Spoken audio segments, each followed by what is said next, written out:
स्वर्ग कोई खास चीज थोड़ी है। स्वर्ग के देवराजेंद्र है ना मालिक, त्रिभुवनपति है।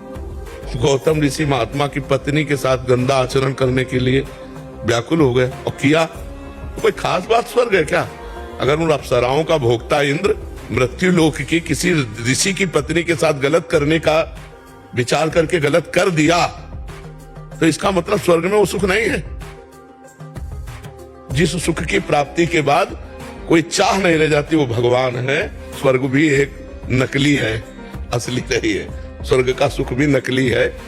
यहां तक कि आप ब्रह्म स्तंभ पर्यंतम सर्वम मायामयम जगत सत्यम सत्यम पुनः सत्यम हरे नाम केवलम, जिनके से लेकर ब्रह्मलोक तक सब माया में है। माया माने झूठा, माने दिखावटी। दिखावा कुछ और है और अंदर में अब जैसे पूरा जीवन हो गया हर सुख भोगते हुए, अब आपके पास क्या है?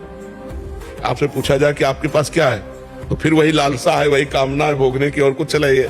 तो झूठा ही खेल चल रहा है माया का। तो ना स्वर्ग में कोई सुख है और न मृत्यु लोक में कोई सुख है। अगर वास्तविक सुख है जिसे कहते हैं वो परमात्मा में है। जैसे केवट भगवान के चरण धो रहा है, बाद में भगवान ने अंगूठी दी सीता जी की, तो क्या कह रहा है? अब कछुनाथ न चाहिए।